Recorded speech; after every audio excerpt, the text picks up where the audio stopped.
한 주간도 주의 은혜 가운데 평안하셨습니까? 우리 옆에 계신 성도님과 한번 인사하겠습니다. 주의 은혜로 평안하셨습니까? 대답을 하셔야죠. 예. 우리가 하루하루 살아가는 것이 하나님께서 베풀어 주시는 은혜 가운데 살아가는 것임을 깨닫고 그 안에서 복되게 지내시는 저와 여러분 다 되시기를 주님의 이름으로 축원합니다. 요한복음에 기록된 예수님의 7가지 표적이 있는데, 행하신 표적이 있는데, 오늘은 그 두 번째 왕의 신하의 아들을 고치신 표적에 대해서 살펴보겠습니다. 제목이 왕의 신하가 아니라 왕의 신하의 아들을 고치신 표적입니다. 요한복음에는 다른 복음서와는 달리 예수님의 행적보다는 그 하신 말씀에 더 많은 지면을 할애하고 있습니다. 이적들은 상대적으로 적습니다. 그리고 오늘 말씀에도 나와 있지만 이 이적들에 대해서 모두 표적이다. 단순히 놀라운 일이 아니라 그것은 어떤 것을 가르쳐주는, 드러내고자 하는 이적이라는 것입니다. 지난 시간 말씀드린 대로 예수님께서 행하신 이적들은 예수님이 어떤 분이신가 하는 것을 우리에게 가르쳐주는 것입니다. 그 말씀이 참 진리임을 우리들에게 가르쳐주는 것입니다. 오늘 예수님께서 행하신 두 번째 표적, 예수님께서 행하신 두 번째는 아니고 요한복음에 기록되어 있는 것 중에서 두 번째 표적에 대해서 우리가 살피면서 이 부분을 알아보도록 하겠습니다. 먼저 이 말씀 보면 우리에게 가르쳐 주시는 그 교훈은 예수님의 말씀이 아닌 이적과 기사에만 관심이 있는 것이 잘못되었음을, 그 잘못을 우리에게 가르쳐 주고 있습니다. 우리가 본문을 살펴보기 이전에 이 사건 이전에 있었던 그 일들을 주목해 볼 필요가 있습니다. 요한복음 4장에는요, 예수님께서 사마리아 땅에 가셔서 거기서 우물가에서 한 여인을 만나시죠. 그리고 그 여인과의 대화를 통해서 예수님께서 이 땅에 그리스도로, 구원자로 오셨음을, 영원한 생명의 물을 공급해 주시는 분이심을 드러내셨습니다. 그것을 사마리아 여인으로 하여금 분명히 알게 하셨습니다. 사마리아 여인은 변화되어서 예수님이 누군지 깨닫고 동네로 들어가서 내가 그리스도를 만났다, 내가 만난 그 사람이 바로 그리스도다 라고 증거합니다. 그 소문이 사마리아에 퍼지는 가운데 사마리아 사람들이 예수님께 나왔습니다. 많은 사람이 나왔어요. 그리고 예수님의 말씀에 귀를 기울입니다.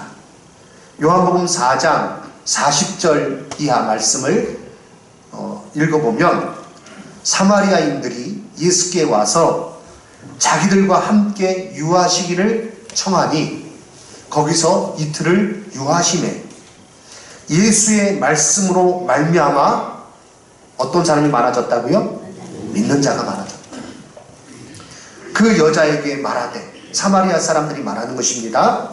이제 우리가 믿는 것은 내 말로 인함이 아니니 이는 우리가 친히 듣고 그가 참으로 세상의 구주이신 줄을 알미라. 이와 같이 고백합니다. 사마리아 사람들이 예수님께 나와서 그 말씀을 듣고 믿고 예수님께 요청을 합니다. 이틀만 더 계셔 주십시오. 그리고 그 귀한 말씀을 우리에게 전해 주십시오. 이렇게 간청했던 이유는요, 사마리아 사람들, 멸시당했던 사람들입니다. 유대인들이 예루살렘에서 갈릴리로 갈 때 사마리아를 지나가야 되거든요. 딱 그 길 중간에 있습니다. 그런데 사마리아 땅을 지나가지 않았어요.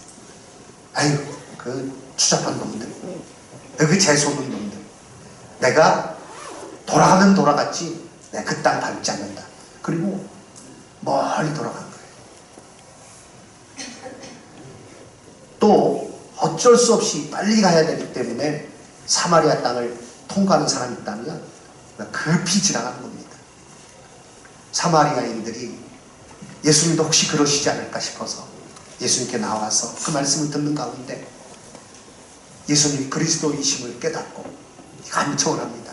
예수님, 이틀만 더 머물러서 우리에게 말씀을 전해주세요. 그리고 예수님의 말씀에 귀를 기울입니다. 지금 여기 계신 성도님들과 같이 눈을 아주 토끼 눈처럼 동그랗게 뜨고 귀를 쫑긋 세우고 말씀을 받는 것입니다. 말씀을 듣고 믿고 그들의 입에서 나온 고백이 무엇입니까? 예수님께서 이 땅에 오신 구주시다. 구주이신 줄을 우리가 알았다. 이와 같은 고백을 하는 가운데 그들이 참 말씀에 큰 은혜를 받은 것입니다. 그런데 이 이후에 이제 예수님께서 먼저 갈릴리로 가십니다. 갈릴리로 가시는데 사마리아 땅과는 사뭇 분위기가 다른 거예요. 요한복음 4장 43절 이하의 말씀, 45절까지의 말씀을 보면 이틀이 지나매 사마리아에서 이틀을 보냈죠. 예수께서 거기를 떠나 갈릴리로 가시며 친히 증언하시기를 선지자가 고향에서는 높임을 받지 못한다. 이렇게 말씀하셨어요. 갈릴리에 이르심에 갈릴리인들이 그를 영접하니 이는 자기들도 명절에 갔다가 예수께서 명절 중 예루살렘에서 하신 모든 일을 보았기 때문입니다. 갈릴리로 갔더니 예수님을 환영하기는 해요. 예. 아, 예수님 오셨다. 예. 막 박수를 치고 손을 들고. 그런데 그 이유가 무엇인가 하면 사마리아와는 다르다는 것입니다. 예수님께서 예루살렘에서 하신 일들을 그들이 보았기 때문이다. 예루살렘에서 어떤 일을 하셨는가 하면 성전을 깨끗하게 하시는 일을 하셨어요. 성전 안에서 장사하는 사람들의 상을 엎으시고 그들을 내어 쫓으시고 그 일을 하셨습니다. 예루살렘에서 일어난 일들을 거기서 본 사람이 있고요. 그것이 갈릴리 지역에 퍼졌죠. 갈릴리 사람들은 상대적으로 예루살렘 사람들에 비해서 뭐라 그럴까요? 일종의 비교의식 가운데 우리는 예루살렘만 못하다 피해의식을 가지고 있었어요. 예, 예루살렘 그 사람들 잘 나가는 사람들이고 우리는 좀 소외된 사람들이다. 이런 의식을 가지고 있었는데 예수님께서 예루살렘에서 그 콧대 높은 사람들 망신을 줬다고 생각하니까 야, 예수님 참 대단하신 분이야. 그리고 환영한 것입니다. 우리 가운데 혹시 제천에 산다고 이렇게 나는 병변치 못해서 서울도 못 가고 수도권에도 못 가고 내가 여기 머물러 있다. 혹 이렇게 생각하시는 분이 계십니까? 그런 분은 없으시겠죠. 그건 정말 사탄이 주는 마음이에요. 하나님께서 이곳에 살게 하신 이유 감사하시고 또 내 이웃의 여러 사람들 돌보시면서 기쁜 마음으로 이곳에서 하나님께 감사하며 사명을 잘 감당하시기를 주님의 이름으로 축원합니다. 제가 수원에서 사역을 할 때요, 그 수지 광로 옆에 수지라는 지역이 있습니다. 거기 굉장한 아파트촌이에요. 그런데 거기 사람들 중에서 많은 분들이 서울 강남에서 내려오신 분들이에요. 그래서 신방을 하면 이제 교회 등록해서 신방을 가지 않습니까? 그리고 또 얘기를 나눠보면 참 마음이 안타까운 경우가 있어요. 그 서울 강남에 살았다가 이제 뭐 여러 가지 이유로 인해서 수지로 내려온 것입니다.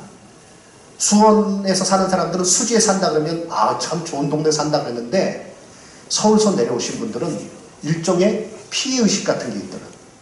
내가 강남에 계속 머물러 있어야 되는데 형편이 어려워져서 이 수지로 내려왔다는 거예요.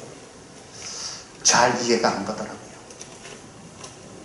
왜 그런 생각을 갖는지. 왜 뭐 도곡동 또 뭐 주로 그쪽 강남에 사시는 분들이 잘 나가는 동네, 개가 포기한 동네, 개포동 뭐 이런데 사시는 분들이, 그런 데 사셨던 분들이, 근데 내려와서 이제 사시면서 참 이렇게 내려오게 하신 이유, 하나님의 뜻이 있다는 것을 깨닫고 그곳에서 감사하며 살면 좋을 터인데 늘 아쉬움이 그분들에게 있더라고요. 참 그것은 정말 영적으로 큰 손해를 스스로 갖는 것입니다. 영적으로 크게 손해보는 겁니다. 전 여담입니다만 이렇게 제가 수원이나 그런 쪽에 사역을 이제 했기 때문에 아는 분들이 많이 있죠. 그분들 중에서 직장 때문에 그쪽 지역에 있는 분들 외에는 제가 만나면 이렇게 얘기합니다. 이제 직장에서 은퇴하시고 그런 분들 계시면 그쪽에 있는 아파트 다 팔고 이쪽으로 내려와라. 거기 전세 값이면 여기 그 3분의 1 값으로 아파트 산다. 좋은 아파트 산다. 그리고 여유자금 활용하면서 좀 여유있게 살아라 얘기를 합니다. 그리고 교회는 꼭 영광교회에 등록해서 신앙생활 해라. 제가 왜 거기 머물러 있는 거예요? 그 비싼 그 깔고 앉아가지고, 그리고 생활비가 없다고 걱정하고, 아니 제천에 내려오라고 제가 얘기를 많이 합니다. 여담입니다만 이때 이 갈릴리 사람들은 그런 가운데 예수님께서 예루살렘에서 행하신 일들을 보면서 그것을 또 듣고 예수님을 환영했는데, 근데 그 마음이 사마리아 사람들과는 달랐던 것입니다. 말씀을 사모함이 아니었어요. 예수님께서 행하신 그 이적과 기사, 그것에만 관심이 있었던 것입니다. 그래서 예수님께서 이 왕의 신하의 아들을 고쳐주시면서 하신 말씀이 무엇입니까? 너희는 표적과 기사를 보지 못하면 도무지 믿지 아니한다 라고 그들을 책망하신 거예요. 그리고 또한 선지자가 고향에서 높임을 받지 못한다, 하나님의 말씀을 듣지 아니하는 이 현상들에 대해서 안타까이 말씀하신 것입니다. 사랑하는 성도 여러분, 우리는 어떠합니까? 우리의 관심은 어디에 있습니까? 표적과 기사는 예수님이 어떤 분이신지 증거해 주는 것입니다. 그 말씀이 참된 것임을 드러내는 그런 역할이지, 참으로 중요한 것은 그 말씀입니다. 그런데 정작 예수님의 말씀에는 관심이 없고 표적과 기사에만 관심이 있어서 쫓아다닌다면 진리에서 벗어나기 쉽습니다. 말씀은 듣지 아니하고 그냥 어떤 현상에 쉽게 감격하고 거기에 환호성을 지르는 사람들, 떠드는 사람들을 보게 됩니다. 참으로 위험한 것입니다. 진리의 말씀이 아닌 이벤트에 빠져버리면 안 됩니다. 항상 하나님의 진리의 말씀에 귀를 기울이고 그 가운데서 그 말씀, 생명의 말씀에 관심을 가지고 그 말씀을 듣기에 힘쓰는 여기 계신 모든 성도님들 다 되시기를 주님의 이름으로 축원합니다. 사단이요, 이러한 어떤 표적과 기사에만 관심 있는 사람들, 그것을 이용해서 넘어뜨리는 일들, 시도들을 많이 합니다. 왜 이단에 빠집니까?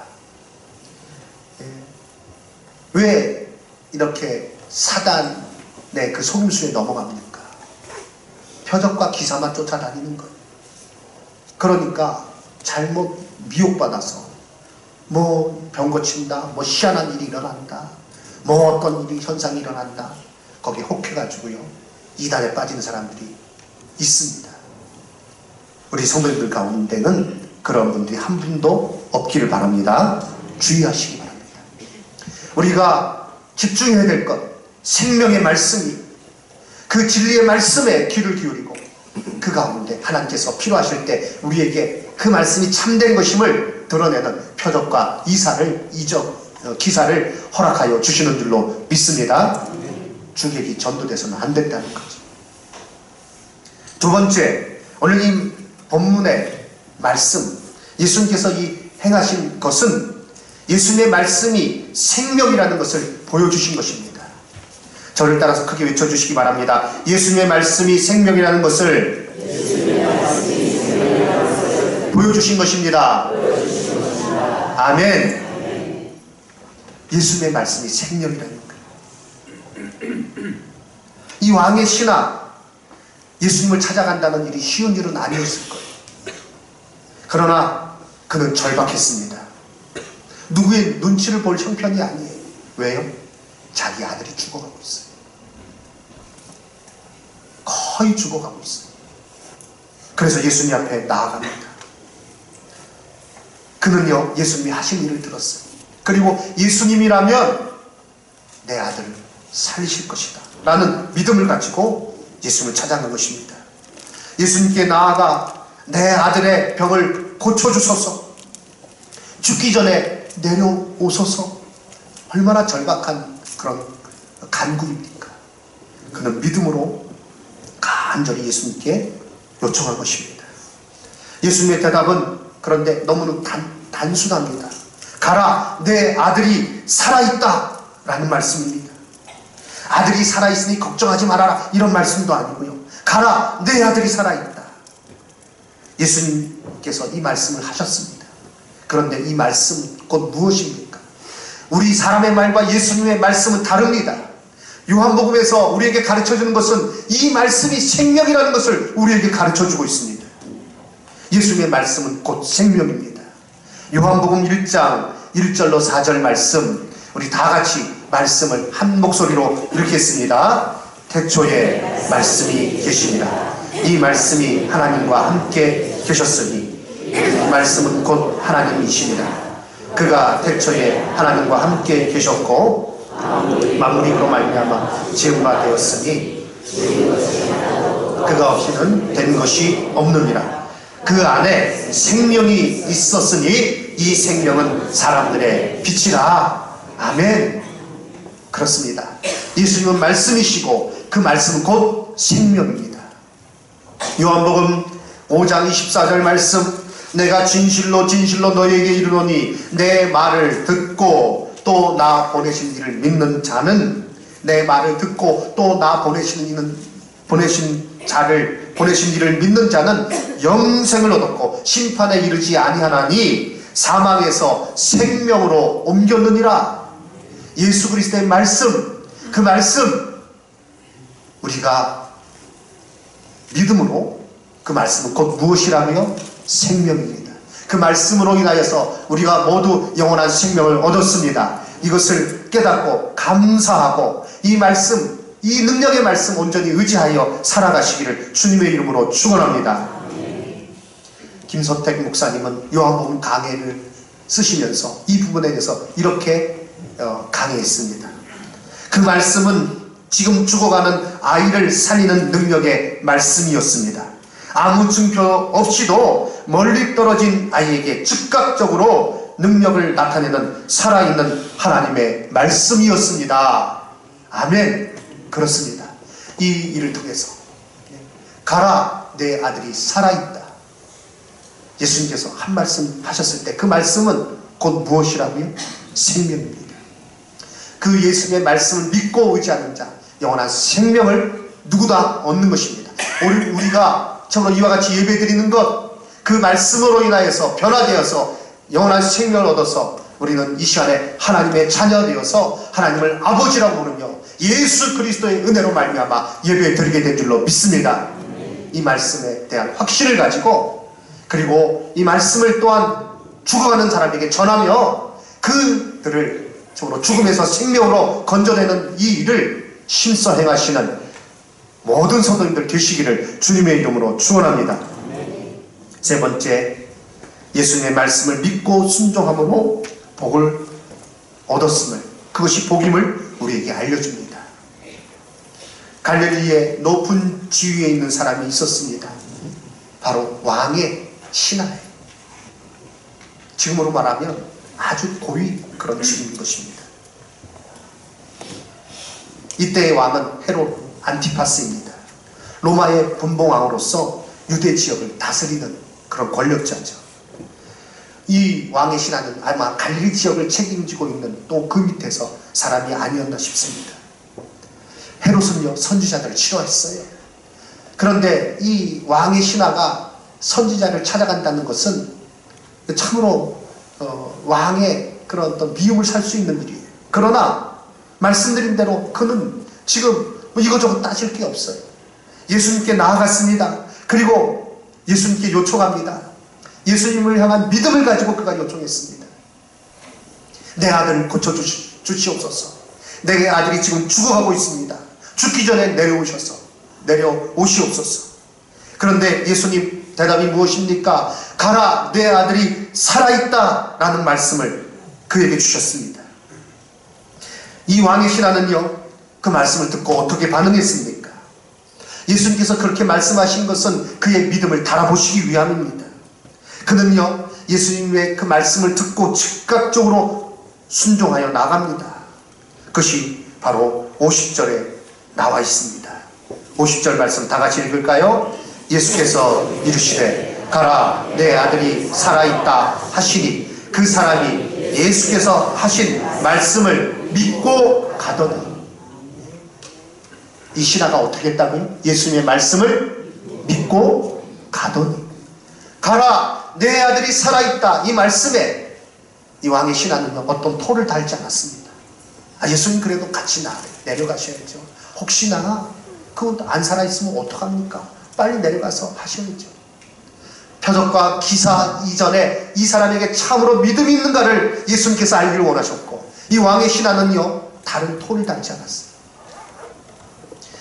지금 같으면 핸드폰 들고 전화했을 것 같아요. 우리라면 지금 예수님께서 그렇게 말씀하신다면 야, 집에 전화해가지고 살았어? 이렇게 물어볼 때인데 그러지 않았어요. 그 당시에는 연락할 길도 없어요. 먼 지역입니다. 주변에 있는 사람이 그렇게 말하지 않았을까요? 왕의 신하가 가려고 할 때 아이 무슨 소리야, 그래도 예수님 모시고 와야지. 아들이 낳았는지 안 낳았는지 어떻게 알아?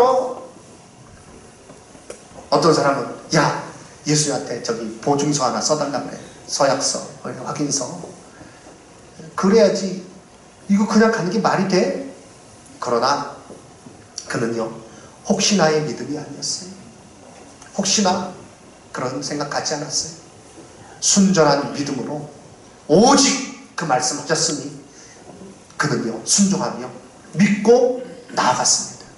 요한복음에서 이것을 여기 강조하고 있는 이유는 무엇입니까? 우리에게 그런 믿음으로, 예수님을 향한 참된 믿음으로, 순전한 믿음으로 살아가야 한다 하는 것을 우리에게 가르쳐주고 있는 것입니다. 예수님 말씀을 믿고 그가 갑니다. 집으로 가는 중에 멀리서부터 그 자기 집에 하인들이 오는 것, 종들이 오는 것을 보게 됩니다. 종들이 이 주인을 만나자마자 어떻게 했을까요? 주인님! 막 박수를 치면서 주인님! 살았습니다! 아들이 살았습니다! 주인은요 언제 회복되느냐? 언제 병이 낫기 시작했느냐? 예, 어제 낫게 되었습니다.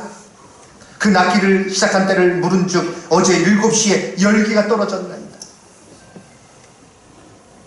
53절 말씀, 그의 아버지가 예수께서 내 아들이 살아있다 말씀하신 그때인 줄 알고 자기와 그 온 집안이 다 믿으니라. 예수님께서 왜 이렇게 말씀하시고 가라 하셨을까요? 그의 믿음을 달아보시기 위함이요, 또 그에게 더 큰 복을 주시기 위함입니다.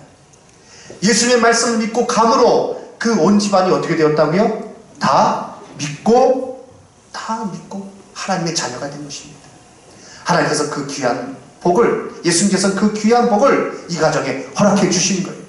온 집안이 다 믿었습니다. 이 왕의 신하 한 사람의 순전한 믿음으로 그 가정 전체가 변화된 것이죠. 그러합니다. 지금도 동일합니다. 하나님 말씀을 온전히 믿고 나가는 가운데, 그 생명의 말씀을 믿고 나가는 가운데 하나님 주신 큰 은혜가 모든 믿는 자에게 임하게 될 줄로 믿습니다. 그 복을 누리시는 여기 계신 모든 성도님들 되시기를 주님의 이름으로 축원합니다. 반쯤 걸쳐놓고 아니면 어떡하지가 아니라 하나님 그 말씀을 믿고 예수 그리스도께서 나의 삶의 주인이 되심을 믿고 지금 내 생각대로 일이 진행되지 않는다 할지라도 반드시 나의 삶을 책임져 주시고 나의 길을 이끌어 주시고 나에게 영원한 영광을 주실 그 은혜를, 그 능력을 온전히 의지하는 가운데, 온전히 믿는 가운데 믿음 안에서 순종하며 하루하루 복되게 살아가시는 모든 성도님들 되시기를 주님의 이름으로 축원합니다. 아멘.